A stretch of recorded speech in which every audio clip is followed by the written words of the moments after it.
what's the perception of clinical research in Latin America? That's one question. In other words, what's the quality of research in Latin America? Because when people think about Latin America, they think about Haiti, Venezuela, countries where bad things are happening. It's not usually a good perception. Oh, the narcos in Mexico or the narcos in Colombia.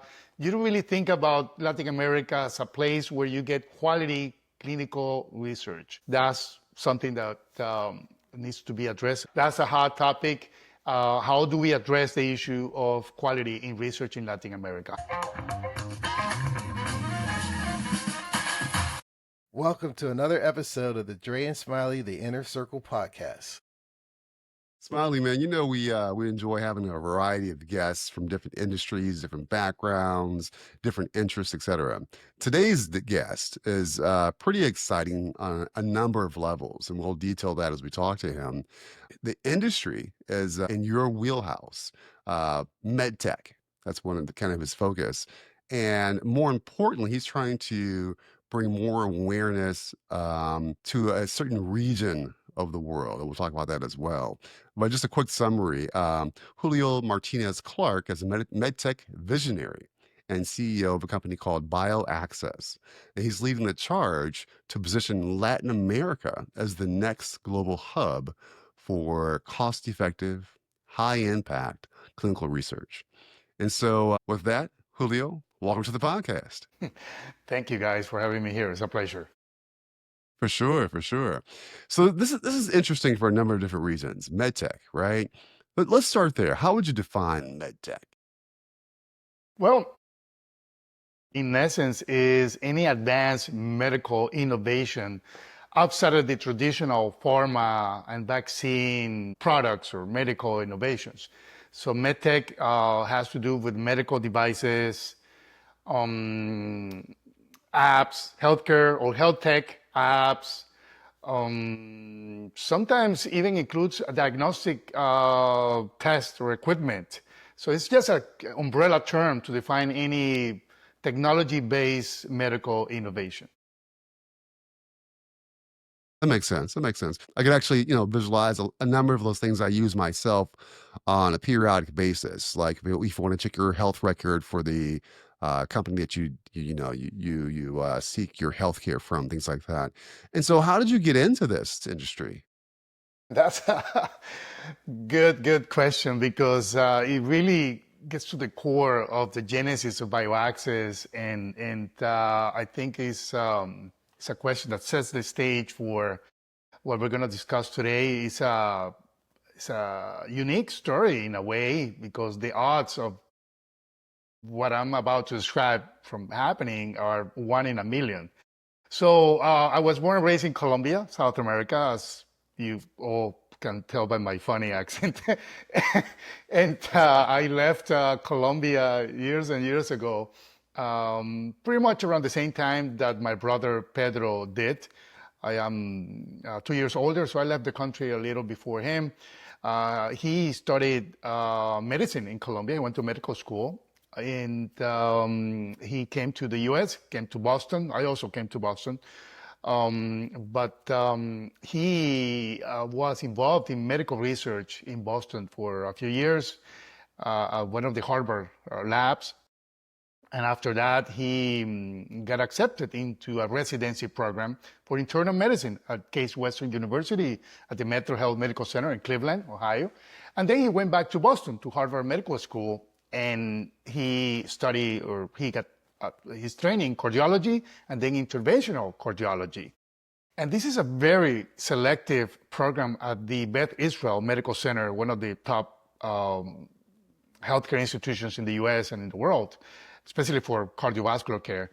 And over 3,000 people apply every year. They only select like 6.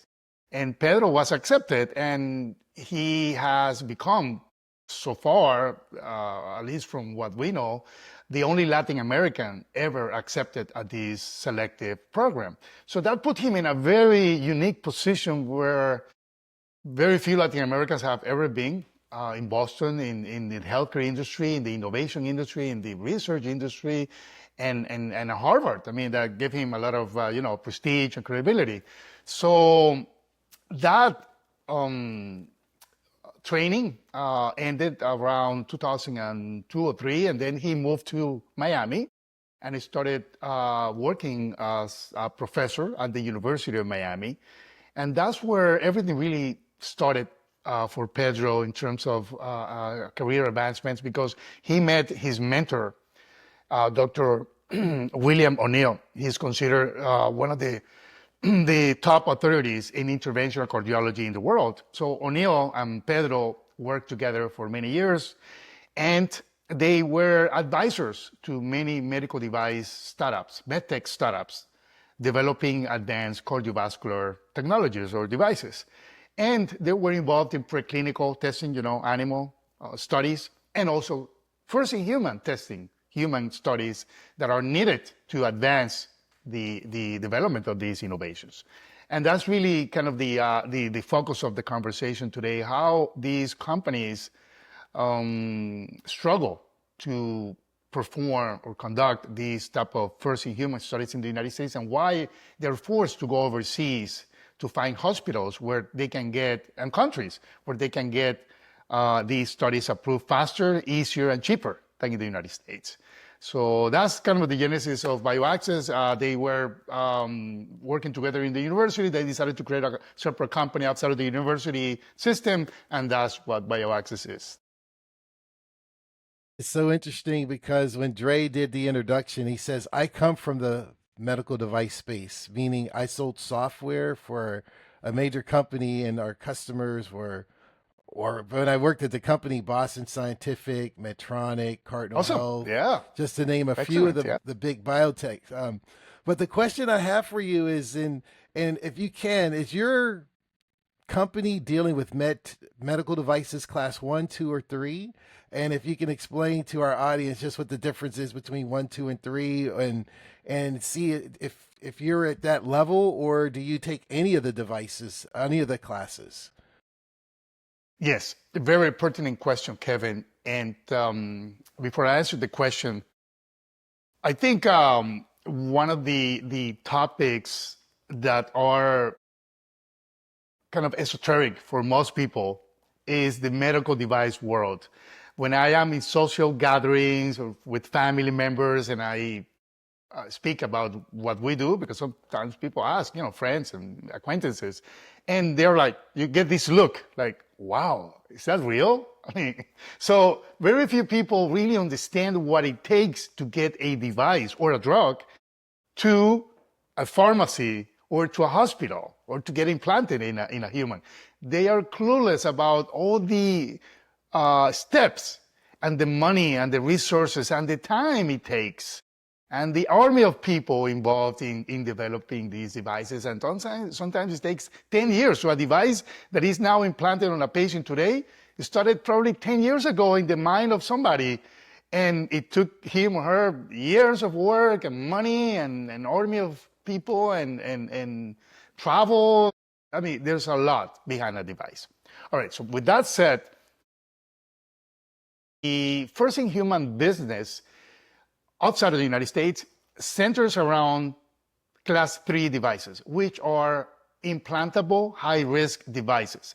Class 1, class 2, they don't need as many studies, or they don't need studies if you already have in the market a similar device. It's what the FDA call a predicate device in the 510K route. Anyway, the point is that we deal with implantable high-risk devices, and those are the type of studies that are really, really difficult to get approved in the United States for many reasons. And these are the type of companies developing these devices are forced to go overseas, and they usually go to Latin America because it's closer to home and shorter flights, same time zone, and they can get these trials approved faster, easier, and cheaper.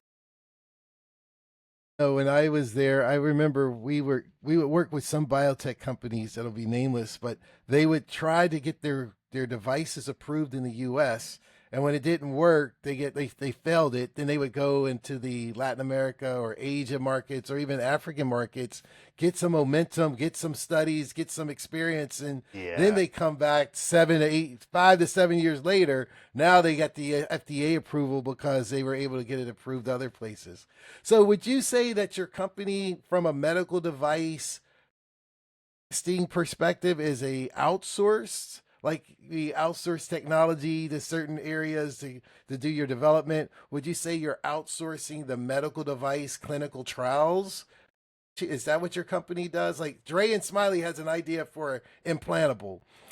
Dre, an implantable is like grandpa has a medical pacemaker, a pacemaker. Yeah. A class one, I would tell people, is your toothbrush isn't a medical device. Yeah, that's until a you put a battery exactly. in it. Oh, your toothbrush is like right there. Now it's a medical device. That's a class one. It's really simple. It's a toothbrush, no risk. But if you put the wrong pacemaker in grandpa or grandma with the wrong battery, with the wrong surge, it's detrimental to their lives. So absolutely, class 3 is the most rigorous of all. Yes. And yes. So, and also you got combo products. Some devices deliver drugs, whereas others just stay in your body. So I mean, the world of medical device is so fascinating. Do companies come to you, or do you have a sales team that goes out and say, Dre, you're trying to do this product, it's best to come into my company where we could do it here in Mexico? Or do they find you and say, hey, Dr. or Julio, I want to do this device? How does that process work with your company? Okay, yeah, I'm going to answer the two questions in one shot. The type of companies that we are called contract research organizations, CROs, contract research organizations. And as I said at the beginning of the conversation, very few people know about this industry. And it's really about how pharma and medical device companies, manufacturers, outsource the conduction of a clinical trial to a third party. Why? Because that's not their core business. Conducting a clinical trial is such a complex endeavor. It's such a complex project that you, as a Boston Scientific, you just outsource that to a third party. You just give them the protocol and they run with it. They find you the investigator, the hospital in the right country with the right patient population. They get you the approvals. They get you the devices into the country because these are experimental investigational devices. So there's a special importation process. They place them at the hospitals and they do the management of the project. They upload all the data from all these patients to an electronic data capture platform where the client, the sponsor of the trial, Boston Scientific, for example, they can get in and see exactly what's going on. I mean, it's not really that hands-off, but you kind of outsource the conduction of the trial to a third party, and of course you pay this company professional services for all the work involved in that. And that company is responsible for the conduction of the trial, meaning it has to report any adverse events. It has to deal with the insurance companies in case there are complications with the study. So, yeah, so there's a layer. That industry represents a layer in the medical innovation world where big pharma sits at the top or big medtech at the top, and then you have this middle layer, and then at the bottom you have the service providers, the hospitals and the investigators and the patients. There are many companies like this. I mean, we're not the only ones. It's just there are big companies the size of Microsoft. We're just a smaller company that deals with very specific niche of clients, like startups. Your explanations are very vivid. They're clear. They're crystal clear. I could see you as a college professor or something because it's very. As you're explaining it, I can visualize it. Tell me this with bioaccess, in terms of Latin America, right? Getting into that area, that region. Tell me more about that. What bioaccess is doing. Yes. All right. So to answer the second part of the question that Kevin put forth, we are found online and word of mouth. It's a small industry. We get a lot of referrals, a lot of repeat customers, and we produce a lot of content. We write articles, quality information, educational information. We have a podcast, so we get found fairly easily online. That's one thing. And the other thing, Dre, to answer your question more specifically, when Dr. O'Neill and Pedro visualized bioaccess, they saw the struggle that these companies in the US face when they're ready to do the first in human trial. And I'm gonna speak about something important to understand the whole context. Medical innovation usually happens in the following way. There's usually a patent at a university. The NIH in the United States issues a lot of grants, gives grants to many universities in the US. They do research, and then that translates into intellectual property, patents. And there are entrepreneurs out there just looking for all these patents. I mean, they're looking at Harvard, Stanford, MIT, all these universities. What are they coming out with? What's new thing they're coming out with? Because I want to license that patent if I see potential for impact on patients and to make money, of course. These are entrepreneurs. So they license the patent if they see a device or a molecule that is that has potential at a university, and then they put together a team, they raise some funds, a few $1 million, they do all the preclinical animal bench testing, and then they embark into the first in human journey, okay? So these companies have one objective in mind because they are backed by investors, venture capital, angel investors, friends and family who put money into the company. So they have one objective in mind, is to get acquired eventually by Boston Scientific, Johnson & Johnson, Medtronic, Pfizer, in the case of molecules, drug molecules. So there's always a motive here is to make money, of course, but also to benefit patients, because it is an innovation that patients badly need, because nobody has addressed that issue. So out of 100 companies that are started, investors usually only fund one.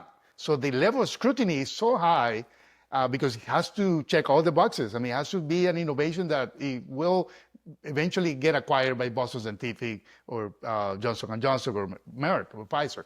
And I'm saying all these because these companies are in a race against time. They have investors who put some money and they want a return as fast as possible. Usually that return takes about 7 years, and is usually 10 times the money they invested. So they invest about $30 million in the company, and they sell the company for $300 million. That's usually how it works. So I've seen $600 million. I've seen almost $1 billion in exits, right? Acquisitions. So time is of the essence. So if they stay in the United States, it takes too long to get these trials approved, to recruit patients, etc. And it's expensive. So they go overseas. And Latin America is kind of a natural place, right next to Mexico, right next to Costa Rica, where a short flight from Miami to Panama is only 2 hours, or from Miami to Colombia. So you can do these trials very easily in all these places, faster, cheaper, and easier, as I said. And they use that clinical data. They now can tell their investors, listen, you give me some money, I am delivering. This is a major inflection point in the valuation of the company, because they just hit one of the most important milestones in the history of the company. So because they just proved that the device works in humans and is safe and efficacious. So now investors are willing to put more money so that they can now do a larger clinical trial in the United States. So they go overseas and come back to the United States to do a larger trial with the FDA. Okay. So that begs the question. So the final result, the end product that is received in Latin America is equivalent to the end product that's received in the US. The difference is, if I understand you correctly, there are far fewer obstacles. There's a faster turnaround time if you move outside of the US. Correct? Yes, correct. So then the question is, why is it so difficult in the US? Like, is it what are the obstacles and they're I guess innate to the system that exists in the US. Talk to me about the obstacles that exist and why it's so much easier to achieve the same results outside the US. Yes. So the deliverable, Dre, is clinical data. That's really what you're referring to. Clinical data is really what they're looking for. And they're looking for these clinical data faster, easier, and cheaper. That's the name of the game. In the United States, it's really challenging. There are many obstacles, as you said. One of the obstacles is navigating the hospital system in the United States. In the US, as we all know, we all live here. I live in Miami. In the US, you have these large hospital systems. So imagine if you're a small startup and you want to get in contact with Dr. Smith, who is the chief of cardiology at Mayo Clinic. I mean, you have to navigate the bureaucracy of the institution, 20 meetings to agree to one meeting with Dr. Smith, and then the IRB, or the Institutional Review Board, ethics evaluation and approval process will take forever. And then the cost. I mean, imagine the rates of Mayo Clinic for a trial. I mean, for a patient, they're going to charge you $50,000, $100,000 for one patient. So it's a startup. They cannot wait so long. They cannot pay that much money. And also the FDA. The FDA, they don't want to take so much risks because these are high-risk devices. People can die, unfortunately. And the FDA doesn't want to take this risk. So they're like, you have to show me this. You have to show me that. I mean, they have to be triple, quadruple sure that the device is not going to kill anybody, right? So the approval process of the FDA will take a year or 2 or 3 if they ever get approved, right? So there are many obstacles that mostly is time, money, and difficulty at the FDA level. Actually, the word I hear from my clients is uncertainty. If you're an investor, you don't like uncertainty. You want to have a plan. You have to have a very feasible way to achieve your plan. You don't want uncertainty. So that's it. I mean, those are the obstacles pretty much. Makes sense. I'm going to pass the Smiley here in a second. One more question for you. So I like that. I like the business model of the company so far, right? In terms of, hey, let's achieve the same goals that are being sought here, in Latin, but take it to Latin America. We're going to have the same results. We're going to be profitable, et cetera. If someone wanted to invest in bioaccess, what does that look like? Well, is that we're possible? not really actively looking for investors, but eventually we're going to get acquired. Eventually what's going to happen is, and it's already happening, the contract research organization space started about 30, 40 years ago. And one of the most clear examples is IQVIA. They are like the Microsoft in this industry. It's a multi-billion-dollar company, global company. And they started in a garage, in a small desk. It started, I think, in North Carolina, in the Research Triangle Park, by a group of researchers that they saw the need. I mean, pharma needed to do trials, and there was really nobody helping pharma do trials. And now IQVIA, as I said, is a large corporation, and is all backed by private equity funds. So private equity has bought all these big CROs, pharma CROs mostly, and because it used to be a very fragmented industry that private equity is consolidating, right? And they're making money out of it, of course, because there is demand, increasing demand for outsourcing clinical trial services. So in the medical device space, the same thing is happening, Dre. And it just started happening about 5 years ago because devices have become smarter, cheaper, easier to manufacture. The number of patents for medical devices have increased exponentially in the past 10 years. And you now have a device in your pocket, in your wrist, everything is now a medical device, pretty much. So, and devices have left the hospital. Now we have devices at home to monitor our sleep, many things, all biomarkers. So the point is that private equity already saw the opportunity in the medical device clinical research space, and they are already putting together what they call platform investments. And now there are companies like AVANZAR, RQM Plus, and many others. Veranex is another one. So these are platform investment companies backed by private equity funds, millions of dollars, and they're doing the same thing that happened with IQVIA years ago. Private equity bought IQVIA, consolidated the industry, started acquiring add-ons, smaller CROs, and now IQVIA is a huge global company. The same thing happened with product sale, with PPD, with all these big CROs in pharma. But it's happening now in medical devices, in medtech. So eventually, bioaccess will get acquired by one of these private equity-backed medtech CROs that are being created. So amazing, because when you said the I word, that's where I used to work. So I was there when it was There it was called Quintiles. Yeah, Quintiles, exactly. Before, yeah, it was Quintiles. So IMS. I was yes. in IMS, and when they merged, it became Yes. IQVIA. Yeah. I for Yes. IMS, and the Q for Quintiles, and the VIA for going Exactly. through pharma. So yeah, so I Yes, was there yes, for yeah. 2012, and I was part of the company I was with was acquired by the IQVIA as they were consolidating the industry. And our company, we focus purely on the medical device space versus the pharma. But then as we merged, we started to expand into the pharma space.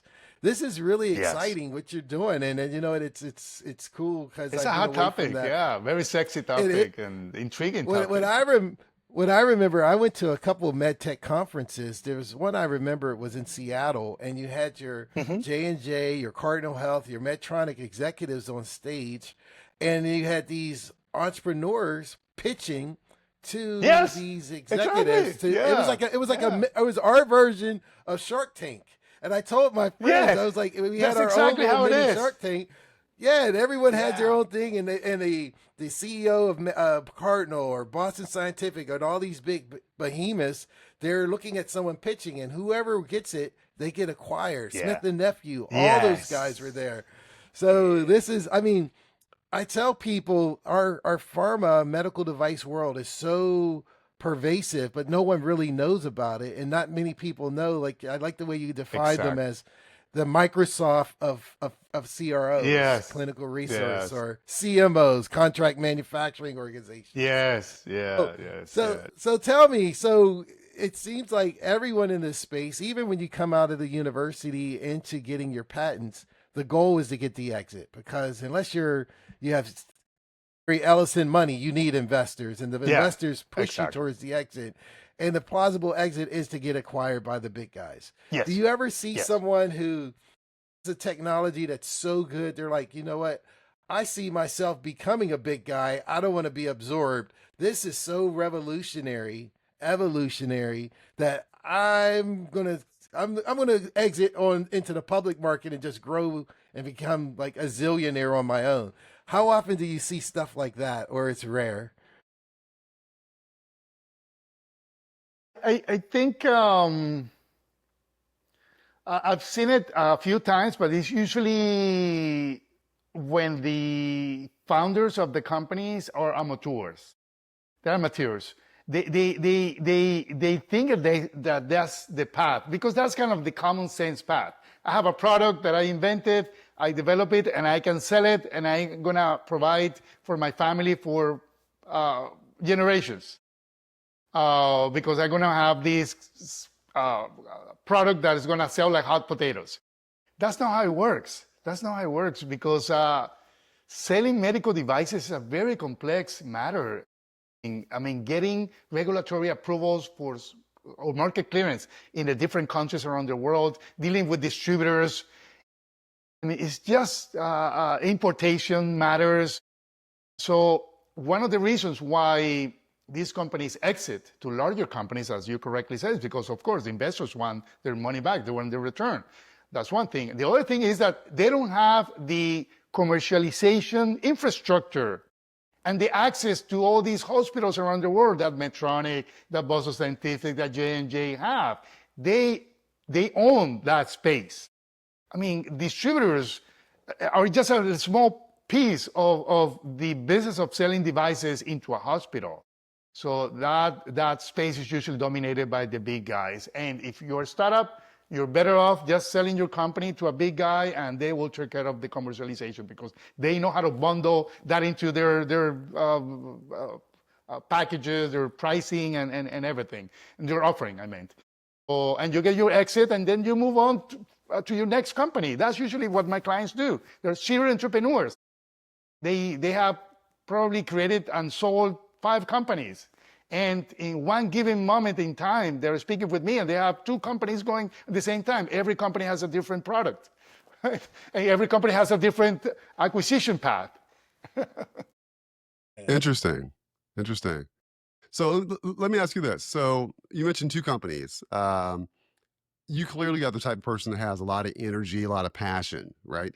I know, if I recall correctly from looking into you a little bit, you also are the CEO of a real estate company. Is that correct? I used to, yes. I used to Okay. in another life, yeah. In another life. Okay. Yeah. So that tells me that once this company sells, you'll probably get into something else as well. What's on the horizon for you? What do you think will be the next endeavor once this company is moved on? Yes, Dre. We are involved right now in, well, first of all, I am in conversations with investment banks, private equity firms, and also with these big guys, these platform investment CROs that I just described, RQM Plus, Veranex, Avania, because they all want a presence in Latin America. They recognize that this is a hot market and there's a lot of potential to do clinical research business in the region. It's just that bioaccess is not ready yet because it's too small. They want us to be a certain size, etc. So that's the path where I am right now, preparing the company for an eventual transaction. However, every day I think about what's next, as you correctly said, Dre. And we are getting involved in a very, very exciting space that I didn't know anything about until recently, which is called the radiopharmaceutical and theranostic space. I don't know if you guys are familiar with that. But what is that? Yes, it's a mouthful. Yeah, I know. Radiopharmaceuticals, well, you have pharmaceutical drugs, right? You have biotechnology drugs. I mean, a drug is a drug, but usually when people think about drugs, they think about synthetic drugs. And now biotech drugs are kind of a new thing, like the vaccines for COVID and all that, and other ones that are around. But there's a new type of drugs that are called radiopharmaceutical drugs, meaning that it's a radioactive material that is put into your body for diagnostic purposes and or therapeutic purposes. And that's a hot area of medical innovation. Millions and millions and millions are being put into these radiopharmaceutical and theranostics drugs. Theranostic meaning that you have now the ability to put a patient on a PET-CT scan. You produce a radiopharmaceutical on a cyclotron, which is a particle accelerator that produces isotopes. So you take this material, you put it inside it's an IV infusion, you put it into the patient's body, you put the patient through the CT scan, the scanner, and then you see the images, and you see exactly where a tumor is, in the case of oncology, which is one of the most common applications now. So you now can see exactly where the tumor is with precise images. So now what do you do with it, right? You know where it is, but how do you kill it? So the traditional ways of killing a tumor are the ones that you know. Radiotherapy or chemotherapy, right? But what's wrong with that? It's kind of a spray and pray approach. You send the radiation in or send the drug in and hope that it kills the tumor before it kills the healthy tissue, right? That's the issue because it's not targeted. because it has collateral damage, unfortunately. But it's the best that we have, or that we used to have. Now we have radiopharmaceuticals. So now it's like, what's the best analogy? In war, before, the U.S. Army used to bomb cities, right? Because they want to kill the president of one country or a terrorist. They just bomb the whole city because you don't know where the guy is. And then you just send a huge bomb and you kill everybody. And the guy eventually will get killed, right? Damage. Yes, exactly. Now we have drones and we have precise satellite images, so we know exactly where the guy is eating. You know exactly where his desk is, so you can send the drone and you send the little missile, whatever it is, and you just kill that one guy, and you don't even move the glass of water that is next to him. It's so precise. You're right. So same thing with tumors. Now you see in the images where the tumor is, and now you inject another radiopharmaceutical that has a molecule that will bind to the cells of the tumor. So they will speak to each other, they're just gonna bind. They won't bind, the new molecule that you're injecting in the body will not bind to healthy tissue. It will only bind to the cancerous cell. It will kill the tumor precisely without collateral damage. That's a theranostic. You do diagnostic and therapy at the same time with radiopharmaceuticals. That's a theranostic. That's a hot area of research right now and innovation. Super fascinating. I read something about this in 2014, 15, when it was at I think Duke was doing something like this at the Duke University. And the article I read, it's like you described, you got a group of people there. I could release a pit bull and he just randomly goes and bites everyone. Or I can walk up the pit bull. I walk the pit bull to Dre, and he only bites Dre, and then I walk out. So what did I do wrong?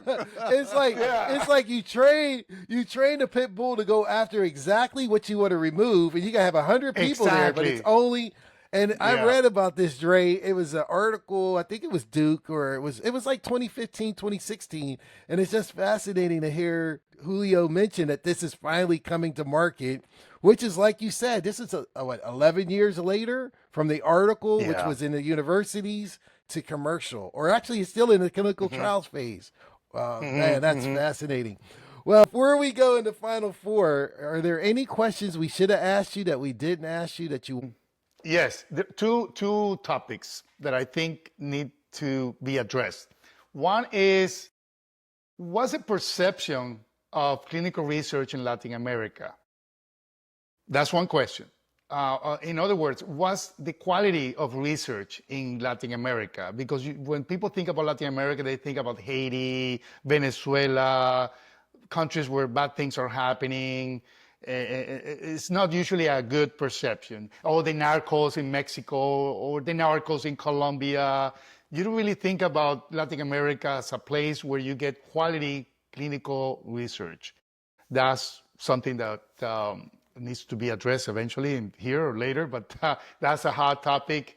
How do we address the issue of quality in research in Latin America? How do we ensure that the quality of the data that the client, the sponsor, obtains from a hospital in Latin America is of top quality, world-class quality, that can be used with the FDA. And the other question is, why patients want to get involved in these high-risk clinical trials? What's their benefit? What's their motivation, right? That's also something to discuss. The thing about it like this, say, for example, when I was at one of these MedTech conferences, because it was in Seattle, I think it was RAPS. I was at RAPS once, and then there was another medical one in Boston. Boston is huge for MedTech. Yes. Oh, yeah. When I recall, once again, I've been out of that space for 5 years, but I recall a lot of people were challenged because they say, like you mentioned, you touched upon it earlier, costs are so high in the U.S. because the risks of death and the insurance companies. And what happens when you're in Africa where they're doing a lot of clinical trials, or even Latin America, and the person dies because we didn't tweak the medical device properly, and now grandpa died, or the participant. Is that family compensated, or who's the regulatory body that says, because I think the reason why, one of the reasons why it's so expensive in the US is because you got the insurances, and if someone dies in a clinical trial, somebody has to pay. So does that carry over to Latin America? If someone die, unfortunately, had a severe adverse event, what happens then? So, okay, what happens is that there are two answers here to that question. One answer is yes, there is an international guideline by the World Health Organization.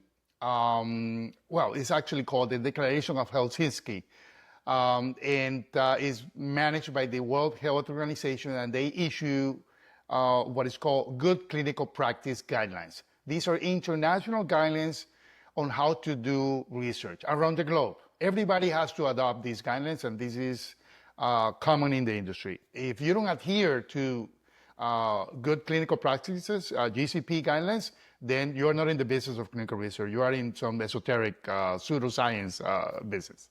So nobody will take you seriously. So that's how you ensure quality. And also there's international accrediting organization for clinical research out of the UK. It's called just like that, International Accrediting Organization for Clinical Research. That's their name. And they started at the NHS, the National Health System of the UK, and they started certifying sites in the UK because industry was asking for a standard to measure the competency level of sites and professionals working in clinical research. So the industry created the standard for the industry, created by the industry for the industry. And now is the universal standard for clinical research in terms of how do you certify the level of excellency at a research site. So that's something that is now available in Latin America, and more sites are getting the certification. It's called the GCSA certification, Global Quality Standard for Research. So they are now becoming more and more popular. They're in over 40 countries, and now Latin American sites are getting certified, which is a good thing, and that ensures quality of the data as well, and adds to the credibility of the site. That's one thing. The other aspect of the question, Kevin, is the regulatory agencies in Latin America, they all follow international guidelines, and they dictate that you need to have an insurance policy. It's a policy based on the level of risk in the trial. And there are many insurance companies dedicated just to do clinical trial insurance because it's a huge business. It's a huge industry. And Lloyd's of London, all these big insurance companies, they all have a clinical research division. And there are insurance companies that only do clinical research, by the way. So it's smaller, of course, but there's a huge demand for this type of insurance policies because they are needed in every study to ensure that patients are protected in case something goes wrong.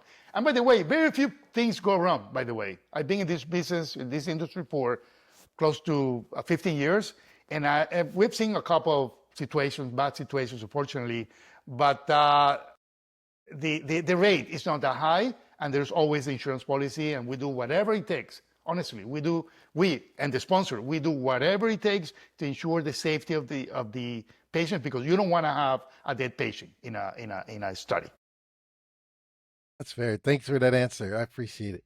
Well, I'm glad you guys brought that up, Smiley and Julio, because that is a question I'm sure a lot of people have, because they just don't know. They assume that the standard and the challenges that exist here are necessary, and that's the only way it can happen safely.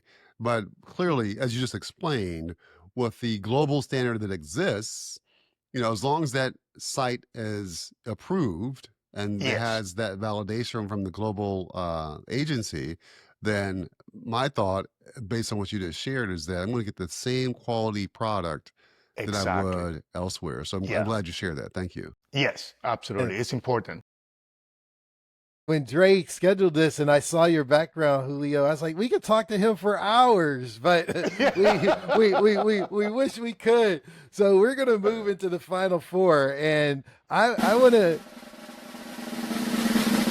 Oh my God, it's getting exciting. I want to change up the question a little bit, because typically we ask, who would you want to have dinner with, alive or dead, and why?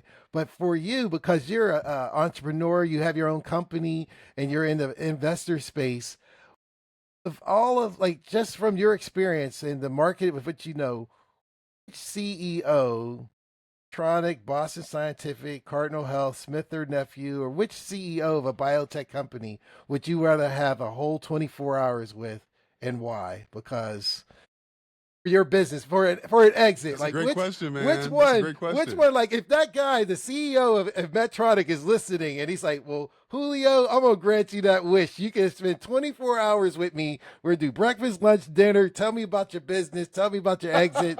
I want to help you move on to this radio pharmaceuticals. So which one would you want?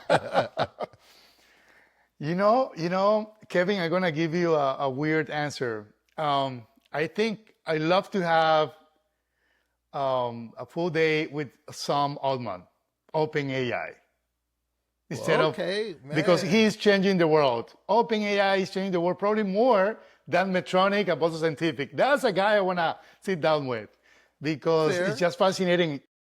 I mean, yeah, because the impact of what they're doing is so transversal to all the industries, to humanity. It's just appalling. Yesterday, I don't know if you guys watched the news, but yesterday there was an announcement. They dropped something called Agent AI. That thing is going to change the world. It just happened yesterday. And I watched the whole announcement that he did, some month, with his team about this Agent AI feature that is just, I was like, shocked when I saw it. I was like, oh my God, this is really pivotal in the history of humanity. Now we have an actual agent that does all the work that you need to do in a computer. They have their own computer. It doesn't even use your computer. The agent has his own computer, and they do the shopping for you. They do the reservations for you. They do the calls for you. They do the analysis for you. They do the spreadsheets for you. I mean, everything. Just sit and have coffee or a beer and just watch the agent do the work. Think about it. Everyone, I'm in the tech space, and we're fascinated by the AI and all this stuff. But for those of us who grew up during the 70s, it's the holodeck from Star Trek. Yes, it's exactly the holodeck. That's what they created, the holodeck. So those of us who remember Star Trek or who were Trekkies, that's all we caught up with Gene Roddenberry's vision. The holodeck is a virtual reality room. You can do anything. You tell it to do calculations, and you talk to Siri, which is in the you just talk to the spaceship, and it gives you answers. That's what we're living now. Yes. That's what we're living now. Totally, Awesome. totally. Okay. Next question is, what's the best piece of advice you've ever received? Trust in God. That's good advice. That's good advice. I wake up every day. And I just think about handing my life to God. Just let God take it over. What I have to do. Yeah, I'm just an instrument of God. That's right. And what's so fascinating about Julio's question? I think that's the first time out of 250 podcasts that someone said trust in God. Yeah, that's a good one. I don't think we've ever heard that, that's a good one. Wow. I like that. That's an original. That's everyone is like, I like that one. Honestly, that's my prayer every morning. I leave the future in your hands, God. I wake up and the first thing I think about is I live my day, my future in God's life, and coffee. Where do I have some coffee? That's it. In that order, God and coffee. That's good. God and coffee. Yes, God and coffee. Honestly, that's the two things I do every morning. Well, here's one. We'll continue our smiles. But what is something that never fails to make you laugh? I mean, tears coming down your eyes. You're holding your side. What is that comical thing that makes you laugh all the time? I would say my mother. My mother is such a funny lady. I just can't get enough of her. Yeah, I mean, yeah, my mother is so loving and funny. You know what's funny? She gives everybody a nickname. She sees you, Okay. and they see you have a big nose, and she's gonna pick on you because you have a big nose. She's gonna give you a nickname. So it's just funny to hear that. She's the best comedian ever. I love that, man. I I love that. She I don't. sounds like the neighborhood mother. Like everybody Yes, loves yes, her and, exactly, yeah. laughs around her. That's great. Yeah. That's great. That is hilarious. I know because I watch TikTok every now and then. They got these little baby avatars, and they're taking on personas of Michael Jordan, Red Fox, and Really? Oh, I those haven't guys seen just those. they crack me up. It's just like baby. Like they got Sanford and Son. They got all these characters on there. Eddie Murphy Nice. is just hilarious, and they're all little babies. But Yeah. I love that. awesome. I'm gonna look them up. What's Julio, what's one thing you wish you were better at? Magic. Magic. Yeah, that's something I repent that I didn't study magic. I think if you are trained in magic when you're a boy, a teenager, you're going to have so much success in life. And magic can also mean music. These abilities that very few people have, very talented people have that I admire, that they can stop the conversation in a room just by doing a trick or just by playing an instrument. You just get everybody's attention. So if I come to you, yes, I shake your hand, and then I get a dollar bill from your ear, I'm like, you were like, wow, this guy, who is this Right. guy? So magic. That's a lasting and- impression. yeah, it's a lasting impression.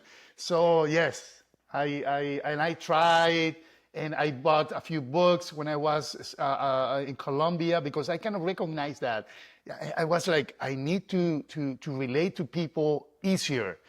And I was just speaking with a CEO of a company the other day, actually recording a podcast. He was my guest, and he said to me something like, Julio, I need to be a social person. I need to relate to people. I need to engage people. I need to be friendly because that's part of the job of a CEO. You have to have that skill. Otherwise, you cannot be a boring CEO. And you have to, yeah, you have to be an entertaining CEO because Right, you want people right, to do right. business with you in one way or another. Right, right. Investors, clients, even hiring. If you're going to hire somebody, you want that person to like you because you're going to be his or her boss for years, right? So, yeah, magic. That's true. That's Julio, true. like I You said, mentioned your I'm you sorry, mentioned your go ahead. podcast real quick. Can you share with our listeners how they can find your podcast, the name of it, and where they can find it? Yes, it's called the Global Trial Accelerators, Global Trials Accelerator, and the website is exactly like that, globaltrialaccelerators.com. And we'll link to that in our show notes as well. This has been fascinating. Like I told Dre, we had to invite you on for 3-4 hours because I just love the space. I just love medical devices.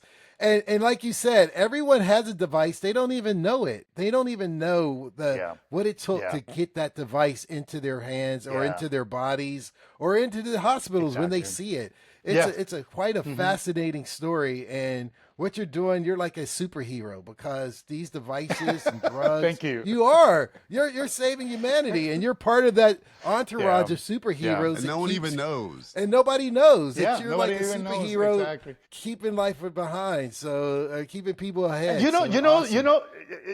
I'm sorry to interrupt, Kevin, but I think it's important to kind of put the magnitude of the impact that we can have as workers in the clinical research industry. I will never forget those moments where we come into a hospital with a device that is an experimental device that is treating or aims to treat a condition that hasn't been treated in 100 years or something like that, because that's the type of devices. They have to be very innovative. Otherwise, they wouldn't get funding, as I said before. So you come in, you implant the device on a patient, and you change that patient's life, and you see that patient smile, and the family members for the first time in years.